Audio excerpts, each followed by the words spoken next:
This is Lisa Tucker, host of The Book Cover, which showcases local literary personalities. So listen to The Book Cover on the borderline. And remember, don't judge a book by its cover. Hi there, you're listening on The Borderline. This is The Book Cover. I'm Lisa Tucker, and I have author Shannon Vit here. She is the author of The Mental Edge, Developing the Mindset of a Hockey Champion. Welcome, Shannon. Thank you. Thank you for having me. Yeah, so we had some technical difficulties earlier, and we were able to talk quite a bit, so I hope this sounds still fresh. But we talking some interesting stuff. So first of all, so reading the sort of the subheadline of the book, more than 10 mindset strategies for athletes, coaches, and parents. And I love this because I have an athlete, my son plays football for Sioux College. And I always say I feel like I am a sports psychologist. Like I've got my master's or my PhD in sports psychology, because you always have to talk your kid down off of being too hard on himself, or, not being hard enough, or disappointed or whatever. And is this what this is? Essentially, yes. This kind of gives them the mindset so that you wouldn't have to try so hard. Exactly. Okay. And even though this is geared towards hockey, I share with people it's actually geared towards all sports and life, really, in general. Yeah. And what you learn in sport is like, you can, like I've already seen, my son's just turning 19, and he's already used so much that he's learned in sport in like real life. Absolutely. There's so many skills. It's not just the sport itself. It's, life skills. Right? Absolutely. So I wanted to ask you a little bit about your background. So did you go to school for this, or how did you fall into, because now you have a business. What is your business? So I own or co-own Unified Wellness. It's a wellness clinic. Yeah. Just kind of transitioning out of that business and gearing more on what I do. Okay. As a mental performance coach and a mindset coach. Okay. Yeah. And so how did you get to Unified Wellness? What's your educational background? Like, how did you get there? Okay. So, wow. So Unified Wellness was only a few years old. Right out of university, I worked different jobs in the social work field. So it was... That's what you graduated with? Sociology with counseling background and social services from the college. Okay. And then, so from there, I did some... crisis at the hospital. I worked for CAS, behavior therapist, like different roles like that. Yeah. Not easy. CAS, I've talked to people. Oh my God. That's not what? for me. So when I went to university, that's what I thought I was going for. I thought I wanted to like save the world, save the children. That's hard on a person. Oh my God. Within the first year, I was like, this is so hard. It takes pieces away of your soul. Oh, 100%. Yeah. 100%. I worked for the police department for about 2 years, and I quickly found out that I was just a civilian in the offices, but I quickly found out that I am not my temperament, my demeanor is not meant to hear all of this stuff, especially the children and everything. So it's funny you say that. Your brain doesn't know the difference between real and imagined. So when you're hearing this stuff, your brain is still interpreting that as if you're a part of that situation. So that's where some people are really good at like just tuning it out, but most people are not. No. So until you can learn how to, manage those feelings internally, that's why there's certain people that do those jobs.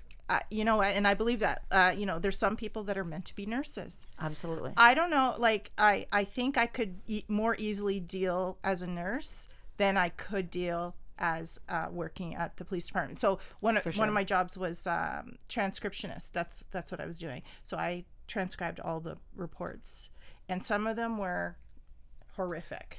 Oh, I bet. Horrific. Yes. And so anyway, we're getting a little bit off topic, but now before we started recording, you told me something very interesting, that there are only 2 emotions. Yeah. So tell me that. There's only 2 emotions in life. So this is how I like to explain it to people. You have your fearful emotions and your flow emotions. And every other emotion is a byproduct of one of those 2 emotions. So the words that you say get interpreted by the brain, and it sends the emotion into the body. that emotion in the body is either the fearful one, which is generally described as heavy, or it's a flow emotion, which is described as lighter. And then from there, depending on the state you are in, then you start creating that reality and how you're going to move forward with your goals or with life in general. See, I love the connection between emotion and chemicals in our bodies, because depending on which emotion we're feeling depends on which chemicals are released in the brain 100% and in the body. 100%. Like, we talk about cortisol, serotonin, you talk about flight or fight. Absolutely. It's so linked to our health. And we were actually talking a little bit as well before we started recording. All the good stuff happened before we started recording. Yeah, sorry, guys. Technical difficulties. But we were talking about stress on the body, and stress can show up. It manifests itself in actual physical ailments. Absolutely. And if you're not processing that stress properly, like, I'm a big believer, I do not process stress well. I am not a good stress processor. Today, but you could. Today. Because the other thing we talked about, the key component here, is awareness. Yes. So if you're aware that you don't process stress properly, then it's just coming up with the strategies to become aware and to process it properly. And like I wasn't always good at any of this that I preach now. Mm-hmm. I mean, if I was, then maybe I would have been able to handle working at CAS, back then, because I probably could have left it at work. But it takes that awareness piece and to figure out those heavy emotions are that fight, flight, or freeze. Mm-hmm. When you're in that fight, flight, or freeze, you can't think properly because parts of your brain start to shut down. Yeah. So the goal in life, and in my book, the goal, when I'm working with hockey players, is you want to be in that flow state as much as possible. You are optimally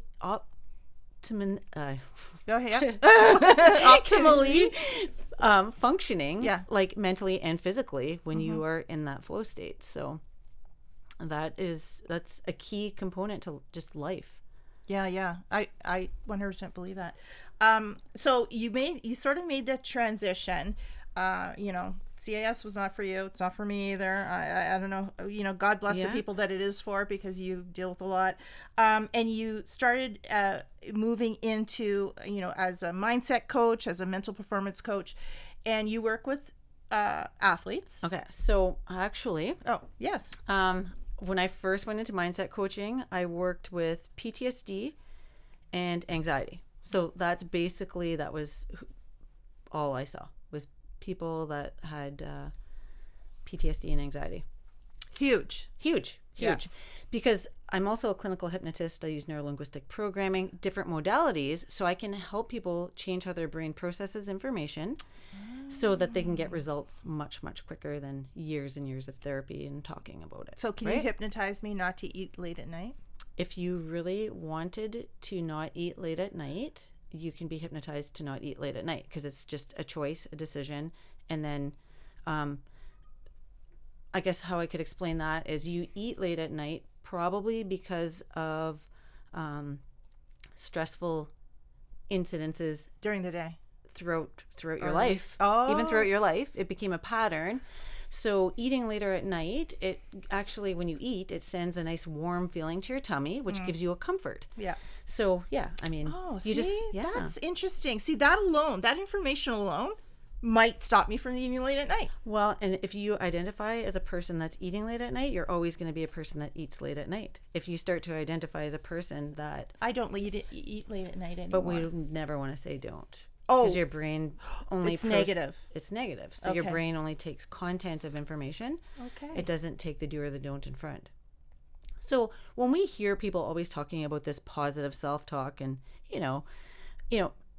there's a whole science behind it. So your brain processes content, not do or don't. It's taking the information that you give it. So if you say, I don't want to eat late at night, your brain acts like a computer. To eat late at night. It hears eat late at night. That's it. If I said to you right now, don't picture a red truck. I'm picturing a red truck. You're picturing a red truck because it's content. Yes. So you have to be mindful of the things that you're feeding your brain. It's the words that go into the computer, and the computer your brain will do anything you tell it to do. The only thing it can't do. I love feeling like I have control. You do have control. I You feel just have like, to be aware. yes. Be aware of the thoughts. It's almost like, they say the first step in curing a problem is to address that you have a problem. But we all do. Right. So your brain's main purpose is to keep you safe and alive. So it's always going to go based off of your past experiences to prevent you from ever experiencing that again, right? Mm-hmm. So it's always looking for those protective things. When you're off like daydreaming, so here's hypnosis. You said, can you be hypnotized? Everybody's hypnotizable. You spend about 40% of your waking day in a hypnotic state. 40% of your waking day. Most of mine probably while driving. Most of it is. Right? Oh, Yes, it is? it Oh, is. God. That's a hypnotic state. I So always say I'm a distracted driver, like, because I'm your subconscious is doing it all for you. Yeah. like, because that is, you get in the car and you're thinking about something else, and then you get at your destination. You have no recollection of getting there. So now think about this, though. So then consciously go in and think about what you were thinking about. Chances are, a lot of times you're going to be thinking about things to protect you. So it might be like a fight that you're going to get into with a coworker or your boss or somebody. Your brain's already going into this Fight or flight, and you're not even in the situation. And chances are 99.9% of the time, it's never even going to happen. So we put ourselves in this fight or flight without ever even needing to be in it on a regular basis. And that's, I believe, why there's so much disease and that. Addictions. Absolutely. I believe that anxiety and mental health is the complete base of our addiction issues that we have in the world today. Oh, for sure. And anxiety in itself, it's not, we don't have anxiety. It's just a bad habit that you do.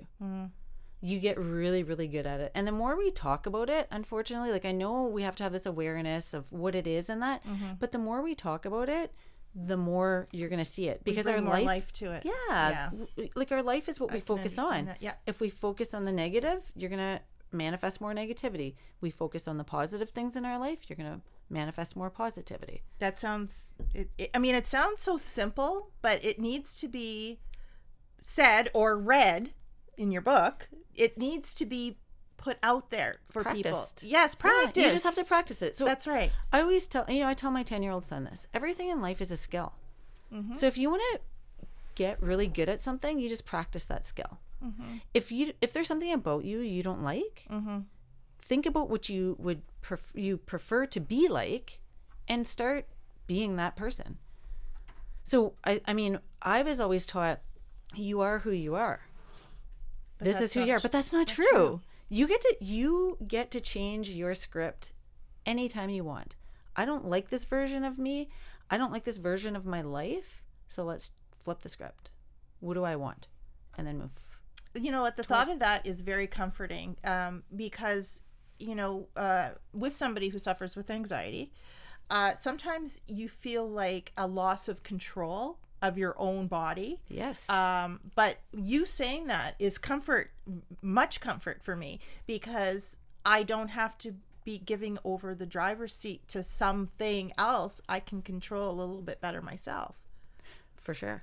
Wow. Yes, Yeah. you have, clinical hypnosis is really good for anxiety. I've had people come to see me for one session, and within 6 months be off medication. Now I always tell them, if you're going off of medication, you need to do that with your doctor.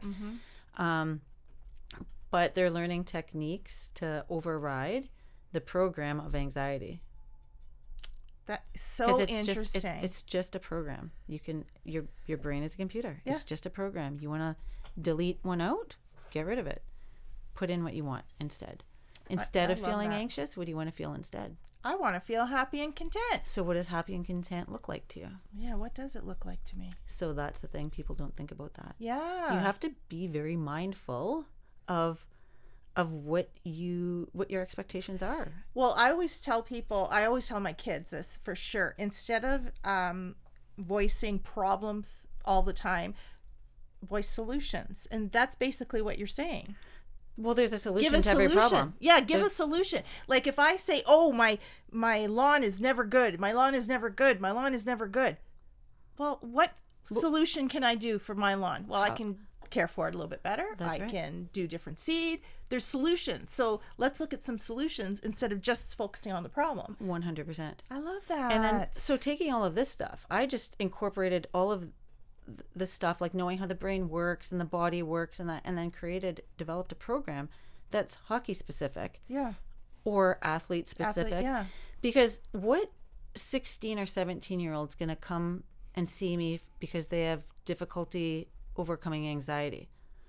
But they will if they have a passion and they really want to make the NHL. Yeah. So now I'm just using, because as I'm working with them, I'm also saying, oh, so I'm teaching you how to use your confidence anchor, because we have the ability to be confident whenever we want. You just have to create an anchor. I say fake it till you make it. So there is that, like, faking it till you make it, for sure. Like that whole, I am, and that just, all of that really works. And that's a part of all of it. It just takes a really long time. But if you can use your sensory information to create change much quicker, it's much more simple. Yeah. So when I have players come in to see me, or if I work with teams, that's what we're doing. We're working at a neurological level so that if they do what I tell them to do, they have all reported back change. Wow. And that they can put that over into their everyday life as well, right? Wow. Because it's so interesting. All kids need confidence. Right? Absolutely. Absolutely, 100%. All people need confidence. If I could say one thing to parents out there, if you can teach your kids one skill, it's to be confident. Because if you have the confidence to say yes or no, that's life changing. To choose. Yeah. Okay, well, now I feel like I should pay you for this session because I feel lighter. Anyway, I want to get back to the book. So The Mental Edge. What was your decision to write the book? Why did you feel a need for this type of a book? Okay, so when I transitioned into working with athletes, kind of how that started was I had a parent come to me because their athlete, who was a swimmer, suffered some pretty anxious, like puking before competitions and that. Yeah. So I ended up seeing her 3 times. After the 3rd visit, she went away to competition, came back, reported that she felt very confident going in, like some nervousness, but just very healthy and good. So there was no getting sick before. She came back with 4 gold medals and beat all of her personal best records. And honestly, I was like, what in the actual fuck? Like, this is something. Yeah. So then I started to kind of really look into the sports psychology stuff. And a lot of the sports psychology stuff is very cool. A lot of it's like the resets and that. But I thought, if I can combine the sports psychology with what I do, this is like a super program. And I'm going to be the best mental performance coach on this planet. Like, I just decided that. Then I saw, a couple more and like massive, massive changes and so just like cool. That. Yeah. Just that love for playing. Yeah. So then I had, like some people say, it's going to be tough in the hockey world because somebody can just like come along and take what you do and, and you're not a hockey player. You're not a former pro. Like they'd rather listen to a former pro than you. Yeah, sure. So I was like, yeah, I guess they could, but people are attracted to me because of how I deliver my presentations and how how I teach them. And then I'm not an expert hockey player, but I'm an expert with the brain, and I'm an expert at helping people become better just in general. So when I started to think of ways, when I would sit in my own meditation state in the morning and think of ways of how I was going to become the best mindset coach or mental performance coach on the planet, that was like one of the things, and I'm going to use the term universe. The universe kind of threw at me was, you need authority. So you need to write a book. So that's kind of how that came along for me.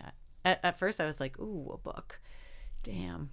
I'm busy. It's very daunting. I'll tell you. I've been writing one for almost 10 years now, and it's yeah.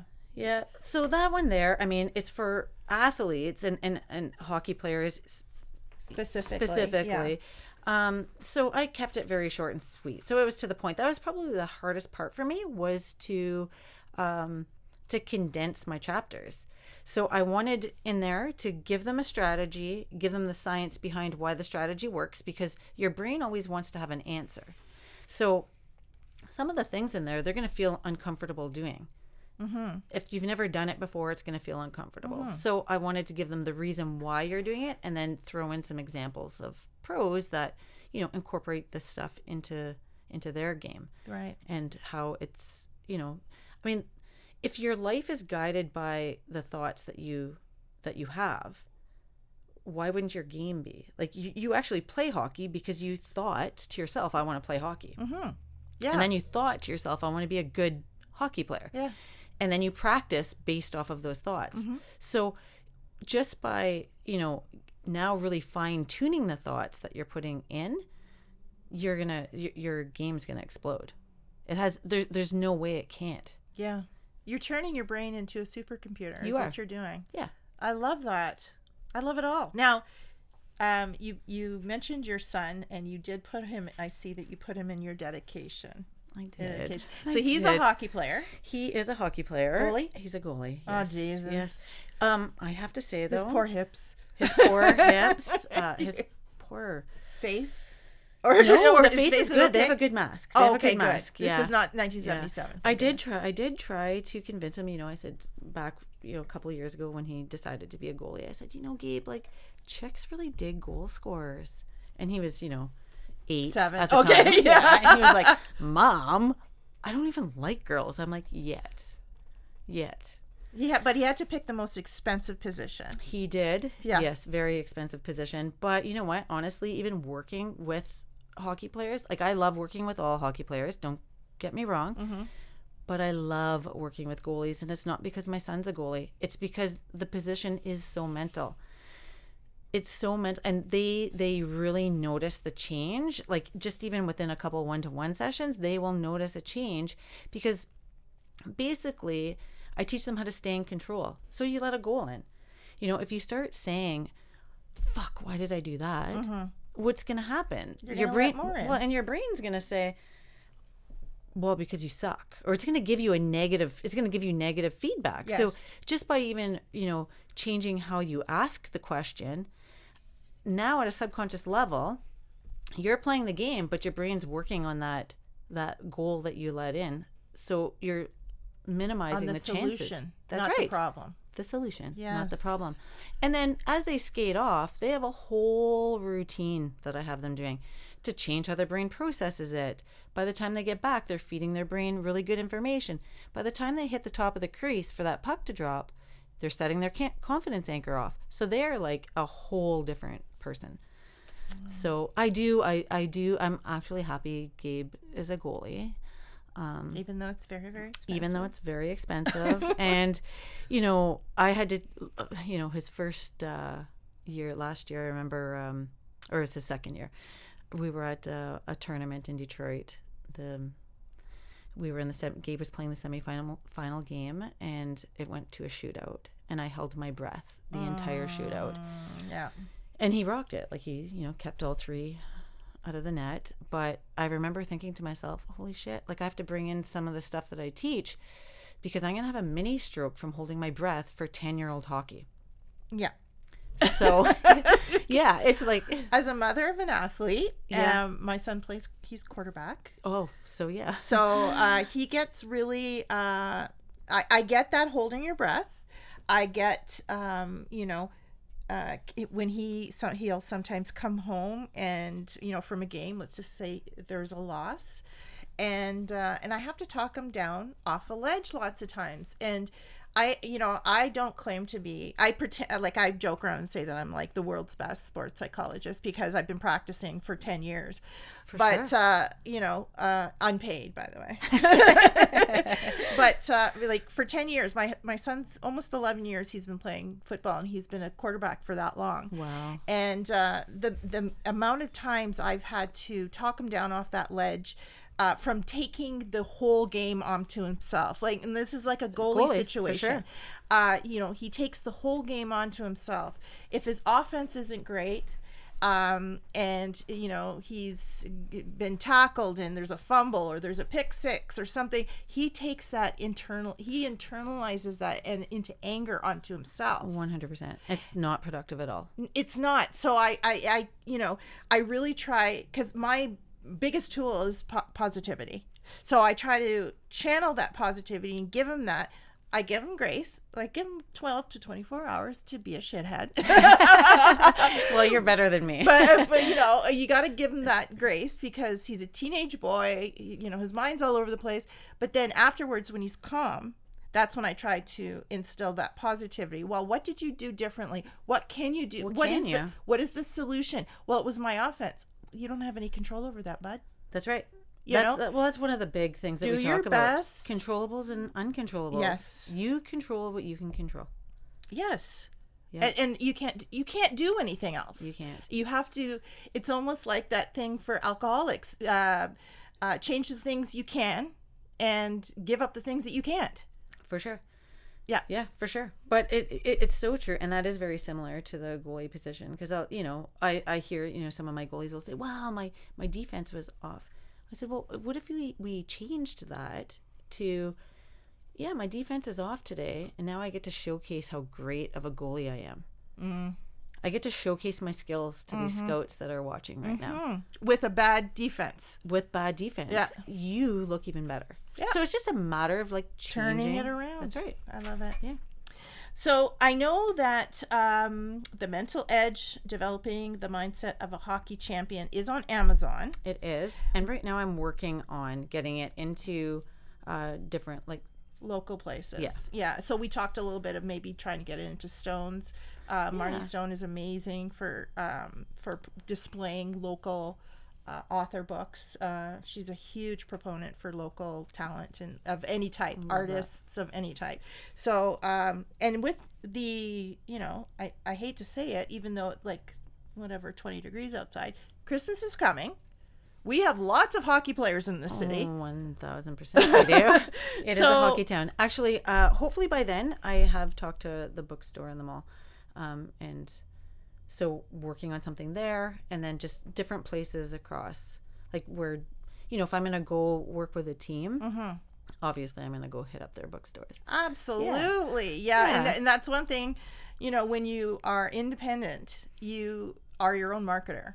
So you got to do all the, you've done the creative now, you've written the book, now you've got to do all that other stuff, Absolutely. But I mean, what a great, and how much is the book? You know what? I honestly have no clue. What? What? I don't know. I know on Amazon it was a little bit. They priced it a little bit more than I'd wanted. Yeah. Because of exchange rates, they were saying. But I don't know what it'll be in the bookstores. Okay. Because I'll probably have a little bit more say in that. Yeah. Oh, absolutely. Yeah. For sure. Because Okay, so it's right now to be determined. To be on the determined. price. Yes. Okay, that's. I'm good. gonna say probably about $19.99 is what I would like. Okay. I would like. So that. that's a good ballpark. Do you have any events going on around town to promote the book yet? I don't. Nothing at in this the books. point. No. Okay. I've just had a lot going on in my life right now, so that kind of got put to the back burner a little bit, which I shouldn't have. But I have a couple of places that I'll send you. Okay. Yeah, That'd be for amazing. sure. After I'll pin them down.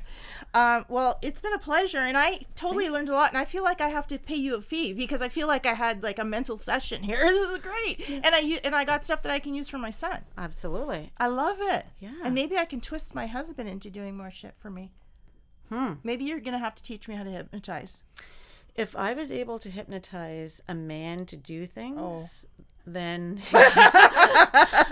You would be the greatest. I would be the greatest mindset coach on the planet. We have to remember with hypnosis, they have to want to do the things. Oh, I'm sorry then. Unfortunately, they don't want. Right. But no, this was great. Thank you for having me. Yeah, it's been a pleasure, and I learned a lot, and I hope people go out and get the book. It's called The Mental Edge, Developing the Mindset of a Hockey Champion by Shannon Vit. Do you have a website? ShannonVit.com. Okay, so that's SHANNON. Vit is VIT.com. Beautiful. Nice and easy. We've been talking with Shannon Vit, mindset coach and mental performance coach. The Mental Edge, Developing the Mindset of a Hockey Champion. When you can get it, hopefully I'll post something on the book cover when it's available locally, and people can go out and get that for the hockey players in their lives. Thanks so much, Shannon. Thank you. You've been listening on The Borderline. This is the book cover. I'm Lisa Tucker, and remember, don't judge a book by its cover. Hi, my name is Shannon Vit, and you've been listening to the book cover with Lisa Tucker on The Borderline about my book, The Mental Edge, Developing the Mindset of a Hockey Champion, which is available on Amazon. Be sure to keep listening to Lisa Tucker on The Borderline.